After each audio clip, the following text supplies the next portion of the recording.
Alien them correct. Yeah, you should go with translate.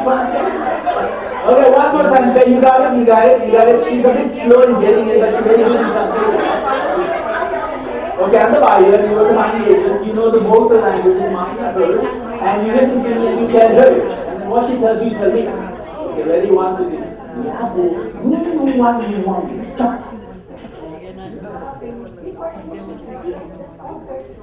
Oh, very good, very good, very good. Now you have to respond. Okay, but don't talk about comfort room because it's not talk about business, right? So on your map, alien, raise your hand. Alien, everyone, raise your hand. Money agent, translator, raise your hand. You get the game? You have 1 minute to negotiate with your alien buyer. Okay, go! Everyone go! Alright, go!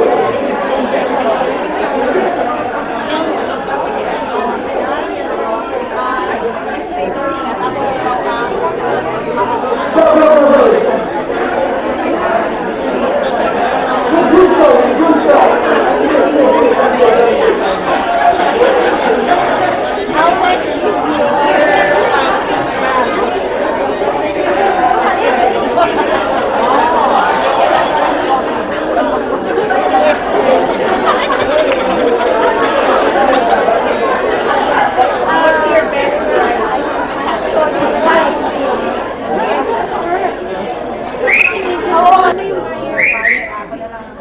Let me finish. Let me repeat the instruction one more time. So this time, there will be instructions on the screen. It's not the one Hari Buli boom boom boom boom. No? It's real instructions I'm going to tell you. But you got your roles right. Buyer, seller, observer. Okay? Game? No cheating. This is a game where you will figure out how good your skills are and what you need to learn in terms of selling to foreigners, to expats, or to sell it to anyone. You need to discover your own strengths. That's important that we learn from every interaction. Remember, one of the functions of an enterprise is to constantly learn. Therefore, every individual inside that organization has to constantly learn. Right? Now, what you need to do is ask the observer. Ask the observer, what were your observations? So, observer, you just say how well they did. They do okay, or what can they do? From whatever your experience in life is. Because everybody knows a little bit about spending and buying, right? You buy grocery, you buy palanque, you sell palanque, you buy grocery, always know something. But the point is to make it a science. How to be precise in selling, especially if you're selling big projects. Huh? So observers just provide a 2-minute feedback to the seller. Sabihin mo, sabihin ka Pinoy. Pero ito na yung kasalanan. Exactly. Sabi ko.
Okay.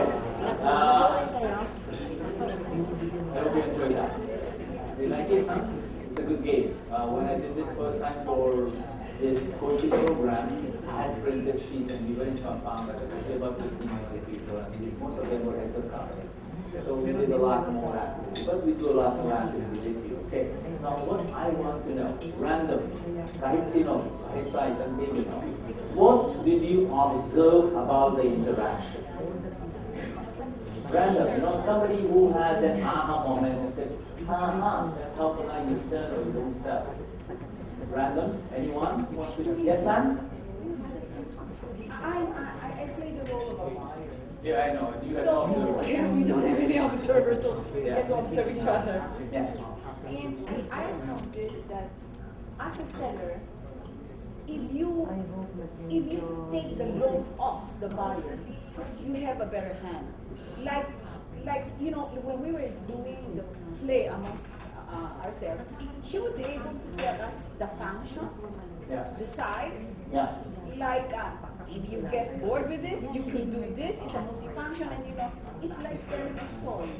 That you know, I mean, from this function to another function to another function. So you know, I mean, as a buyer, I'd say, so if I were to buy this and my customer, so I would act as the merchandiser, not the direct customer, will say, okay, probably on department so this will not fit, but this one would go to this and this will go to this. This would be a potential upsale item.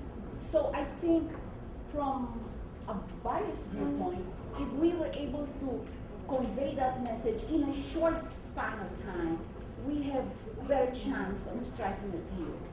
I guess that's what I observed. That was a good My friend. I was sent to sail in 1983 to South America by a local exporter from here. And I went away to South America for 3 weeks. I came back in 3 weeks, 0 sales. 0 as in zilch, voila, nada, nothing. Yeah? Shunya, as we call it in my country, nothing. And I came back very ashamed of myself. And I spoke English well, I knew how to tell stories, I was good looking, and I could understand. Walang benta. You know, people hire good looking salespeople, usually they think looks matter. I came back, nothing. I was very ashamed, probably lost $10,000 for the person who invested in me. 6 months, 7 months, a year later, I struggled around Metro Manila during the yellow fever days. If you remember 1984, di ba? Yung itong sign natin doon, di ba? Then I got another chance, and this time I was sent to the Middle East. I went to Dubai, to Bahrain, to Ukraine. Name those countries, all those with the Osama bin Laden's in there, all of them. I went to sell. Spent 5 weeks. Wrote down sales of $17,000. And you know what that is? In 6-7 weeks, that's chicken blank, blank, blank. I'm using a 4-letter word, you know. That's garbage, that's nothing. But none of those $17,000 worth of order were delivered or we got the payment for it, nothing happened. 6 weeks later, 3 months later, I'm still depressed about my selling skills. What am I doing wrong? Yeah? Fortunately for me, the guy who was investing time and money in me saw potential. Yeah? Never mind, he said he did not sell the first time, the second time, you spent $10,000 for me, another $10,000 for me. I'm going to give you one more chance. And I'm thinking, this guy is nuts. Doesn't he realize that I can't sell? But somehow inside of me, I knew that I can.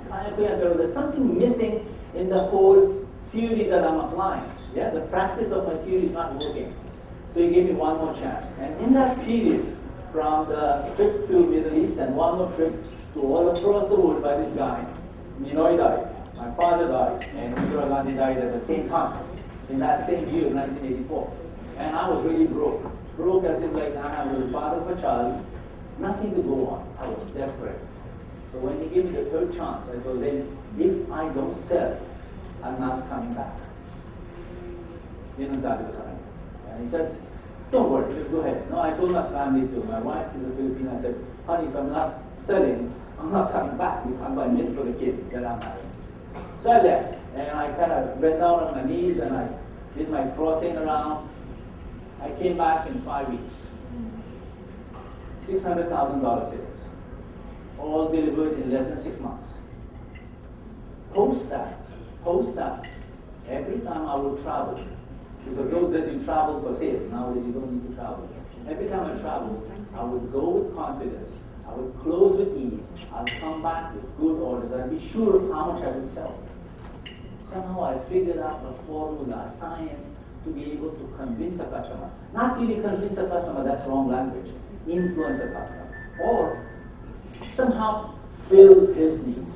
It's a thing that you pick up, you know. And if you talk to people who have been in the business for a long time, they'll tell you, yes, there comes a time you understand how to do business. No matter how many MBAs you get, no matter how many workshops you go through, there comes a time you say, kuha ko nito, kaya ko yan. Diba? People who are successful, diba? There comes a time, it's an aha moment. So that was 1985, and I continued selling up till the year 2000. I did not convert my practice of that time into the theory that I'm going to give you today. It took me another 10 years to figure out what I was doing right at that time. Yeah? In those years of 1990s, I got a lot of mentors. Jewish people like Bergman, Schindler, like Bongo, I learned from a lot of Jewish people. I learned from a lot of Jewish people in New York, and they taught me how to sell. It was not about selling, it was about dealing with people. It was people interaction. I became good. I became so good that the Jewish people, they began to call me Raju, King of Jews. They were Raju means king. So anyway, so here's the science. I'm going to share it with you. But before I go into the science of how to sell, how to position yourself such so that the customer thinks that you, not customer thinks, but the customer is assured that you're providing him value. You with me? Nobody buys unless they feel that they are going to get value out of the interaction. Yeah? People buy things on impulse. People buy things that look good, but long run, business to business, people need to gain on the transaction. Yeah? No matter whether it's $5,000 or $500,000. So people have 9 stages of selling, 11 stages of selling, 7 stages of selling. I believe in the power of 5. You can count it on your fingers. Number 1, prospect. Yeah? Go constantly looking for customers, depending on your business model, depending on how much you want to reach, what your targets are, prospect. Number 2, find out that the customer or the potential customer you discover, fits your needs. Because remember, you are the value provider. Thus, the value that you provide, your core skills, must meet his core needs.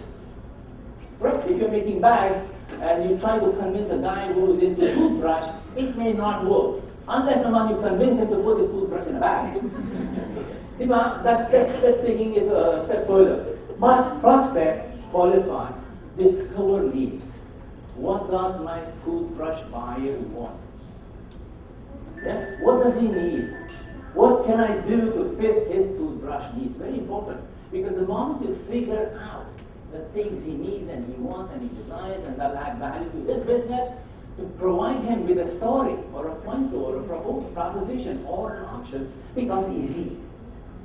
It's like going to a doctor. If you go to a doctor and even if you before enter his clinic and he gives you medicine, what kind of doctor is that? A doctor needs to welcome you, say, hello, how are you? What's bothering you? Let me take your temperature, let me take your blood test, let me take your urine test. Open your mouth and say, ah. Diba ganyan ang doctor, right? And he has to ask you the right question. The salesperson's job is similar to that of a doctor looking after the needs of a patient or a sick person.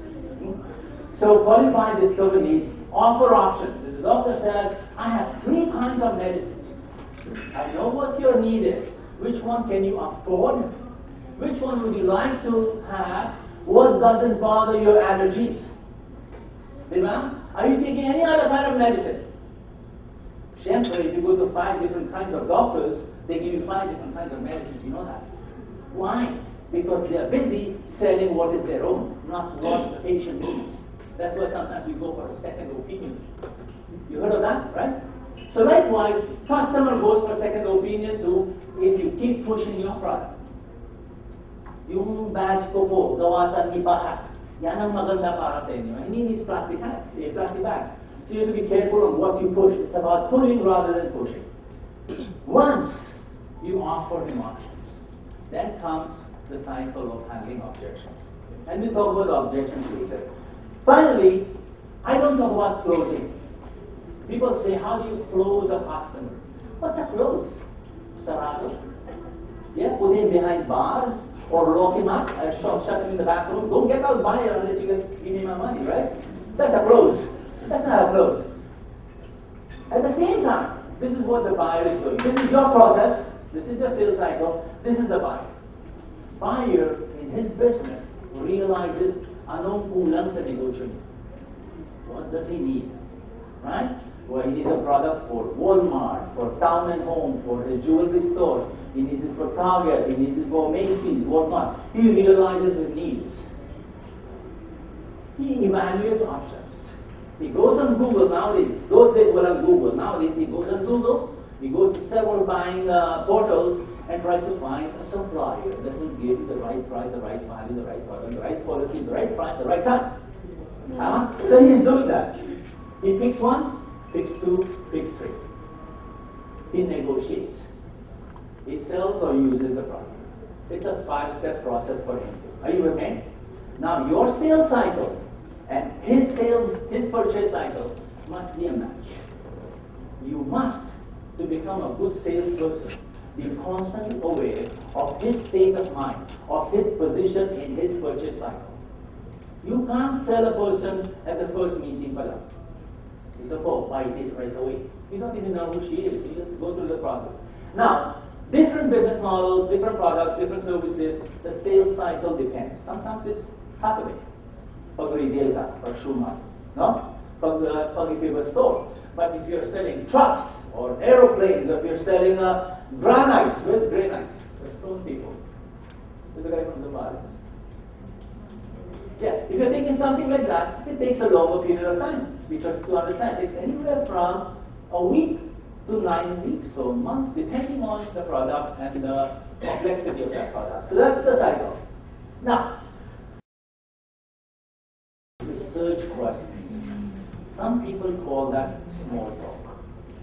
Small talk with a purpose becomes research questions. How are you? How's your business? Etc. Yeah? How long have you been in business? What country do you come from? What's the size of the market? Etc. Very basic questions. And we all do that, remember. Some of us go straight into it. How much do you want to spend? That's not a good question in the beginning, right? You meet the stranger and say, how much do you want to spend? No. Or sometimes if you're a single, so you go, do you want to marry me? That's not a good question too, huh? You go through the basic questions first. And you know it. When you deal with people carefully, you go through the basic questions. No? Research questions. That is for you to understand the buyer. Obviously, you guys have probably quoted guys and quoted girls, no? You have to first understand the girl you're quoting. You cannot just take her out on a date. You have to do a good amount of research on her. The more research you have on them, the more targeted your solution will be. Yeah? If a doctor runs 20 diagnostics on you, chances are he'll hit the right sakit, diba? Siyempre, if he runs 100 diagnostics, expensive to you in the case of the doctor. But in the case of the seller, iba yun. So ask research questions. Very simple. Remember, you are finding out how good is the customer. Is he your customer? Is he a potential client? Number 2, second level of questions, reflective questions. You go like, Mr. Schindler, the last time you bought from Philippines, what was your experience? Mr. Schindler, the last time you bought from Indonesia, Pearl of the Orient, how many quantity did you buy? What was your experience? Did you like the product, etc.? Now, why are you asking the customer these questions? You're asking the customer so that you get to know his intention, his style, his personality, his character, the culture of his company, so that you'll be able to provide that need. Yeah? You're not doing it to find problems, you are doing this to find solutions for him. Be very clear about this, no? So how was your last experience when you bought stones from the Bali, right? Or from Alban, or whatever. What's the other place you buy stones from? Marble? Romlot, etc. How would you like to have it again? What do you want in the future? So when a person, when you buy a reflex, it tells you stuff that he wouldn't normally tell. This lady was saying that my seller was telling me cuento. Isn't it nice when your buyer tells you cuentos? What happens when he tells you cuentos? You know exactly how to serve him, yeah? How to deal with him. Let's not say that how to be cautious of him, because that's assuming that the buyers are crooked. Not all buyers are crooked. It's just our perspective of them, no? So how was the last experience? What would you like to have again? What lessons have you learned? Of course, that's a little bit of an academic question, but sir, what's your experience? How do you want me? I'm from Cebu. How do you want me to improve on that performance that you had? So in each survey, you will now surpass his expectations. Are you with me? So level 2. Number 1, say to me, research, reflective. The third, resource assessment questions. In 1989, I flew back to the US, and I was going from one state to another, and one husband and wife, a handsome couple, came to me, and they said, Raju, do you want to buy children's wear from the Philippines? You know children's wear are very cheap and good from the Philippines. And I go, well, you look like you're newly married, and you look like pretty, you just had a honeymoon. And they said, yes, we just came back from a honeymoon. And I said, well, what quantity do you want to buy? And they said, 50 dozen per style. Now, if somebody's from Texas and apparel, that's nothing. Yeah, 50 dozen per style. You buy fabric from China. So I said, we don't do 50 dozen per style. We do minimum 500 dozen per style. And they go, wow, we can do that. Stupid of me. Yeah? Resource assessment, I did not sell them. They came to another country in the Philippines and they bought from here. $7,000, $5,000, $10,000. 6 years later, they were buying $3 million worth of goods from the same supplier. And I'm thinking to myself, what a fool am I? Why? Because when I assessed them, I did not assess their potential. They started selling to Walmart out of the US, and boy, they were placing big orders, and it was really good. So you have to find out, number 1, is that does the buyer's resources match with your capacity? Yeah? Or does your capacity match with the buyer's needs? You have to find out that, because if the buyer is spending time with you and you can't fill his needs, pointless. So it's a resource assessment from both sides. You with me? You must be able to deliver. Your objective must be that when I'm talking to my customer, I'm close to negotiating, he should be able to send me the money, the specs, the details, give me the time. I should be able, or the necessary education in quality control, I must be able to give him the goods on time with the right quality and the right specs. That's resource assessment. Yeah? And then not just for that moment, you must have an eye towards the future. This couple just seems to start. Maybe 5 years from down the line, we can deal with that. So that's resource assessment also in the future.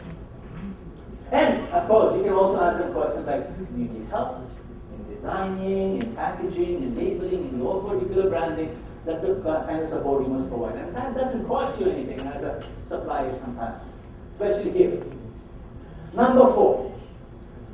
Number 4 is redirect focus. What does it mean? People talk about closing. What is closing? Closing is, sir, would you like to pay in cash or credit? That's a close. Correct? But that's a very stupid, tricky close, no? Because if somebody wants to pay you, they'll pay you any which way. Yeah?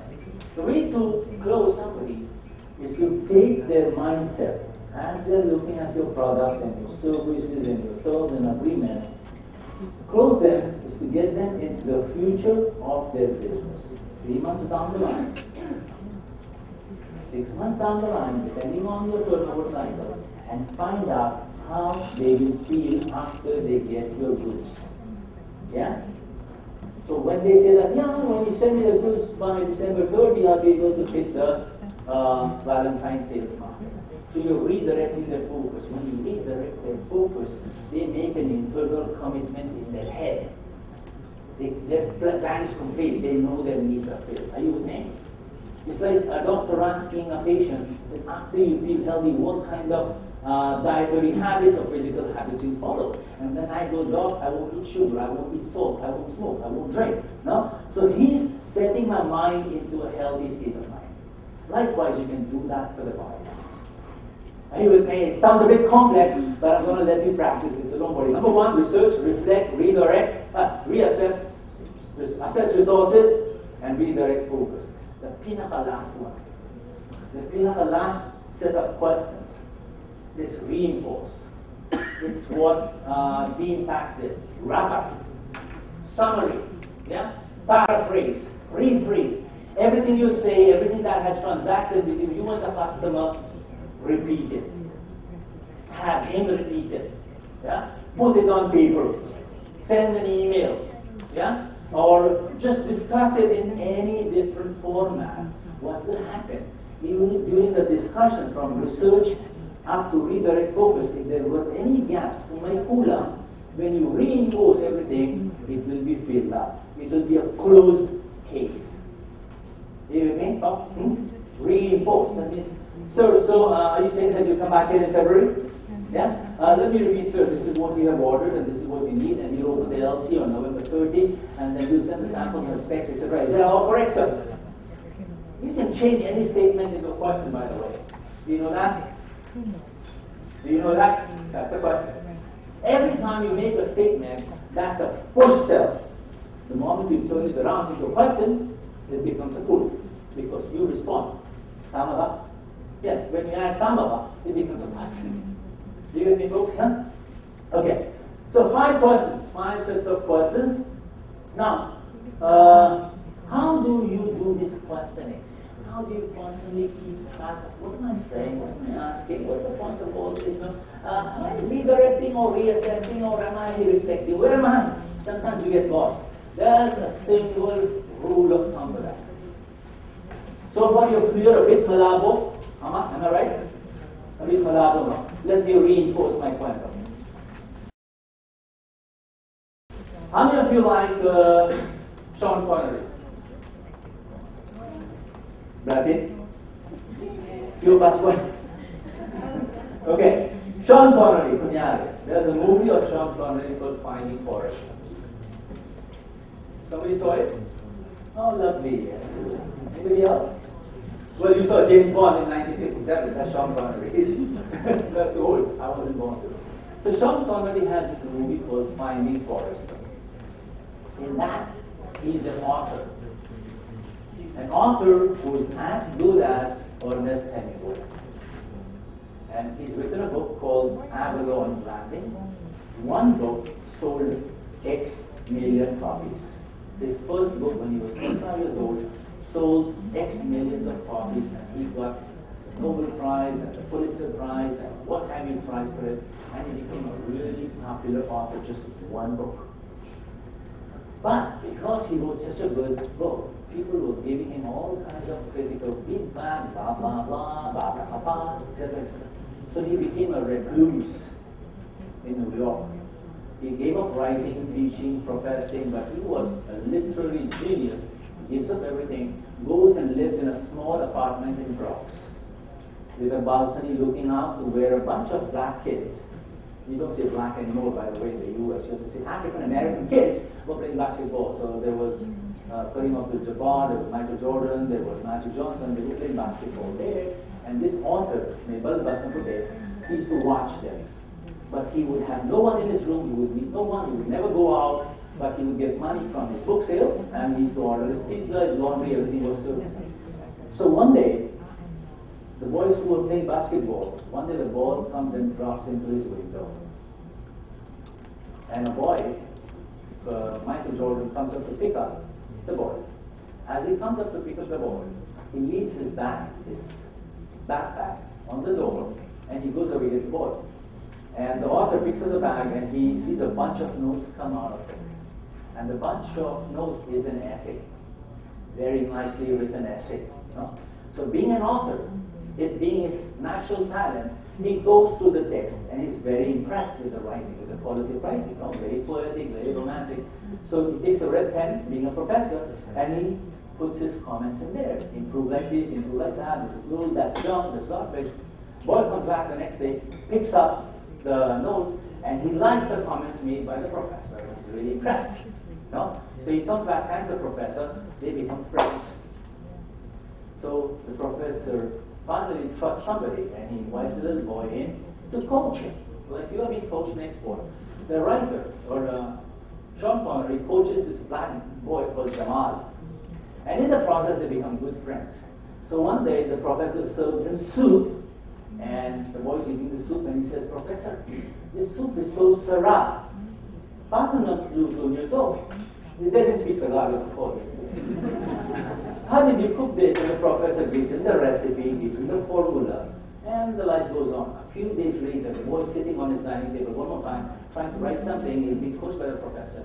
And the boy goes, "Prof," he says, whatever he told him, "Prof," he says, "how come you do not go out of your house? How come you're not married?" Yeah? And the professor gets really upset. And the African American boy goes, Jamal goes, "What's wrong with you? Why are you upset? I just asked you a simple question." Yeah? And the professor says, "A week ago, when you asked me a question about how to make the soup, I gave you the formula. You put sibuyas, you put garlic, you put some soy, you put some chicken, etc. And you had a purpose to that question. The purpose was for you to learn how to cook a good soup. Now you're asking me why I don't go out and why I'm not married doesn't serve any purpose in your life. You're just trying to get under my skin, that's why I'm pissed."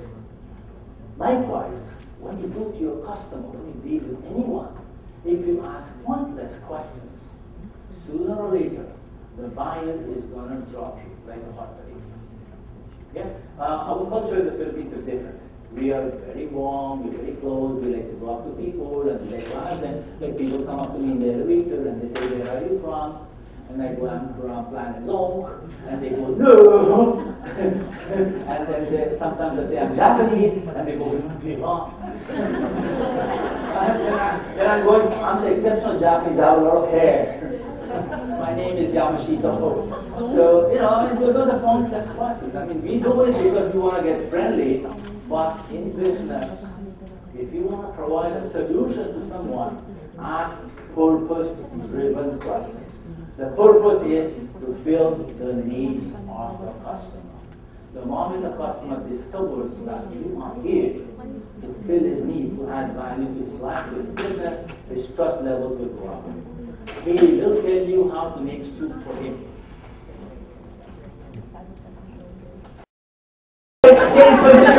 Change position, front to hold the basket, and the Malik Bayan says, "What did you learn? What did you learn?" Go fast. Okay, go. Hold the basket, go.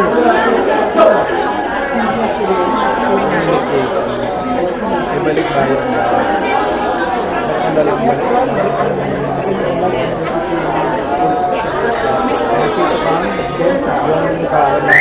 Okay, sit down. Thank you very much.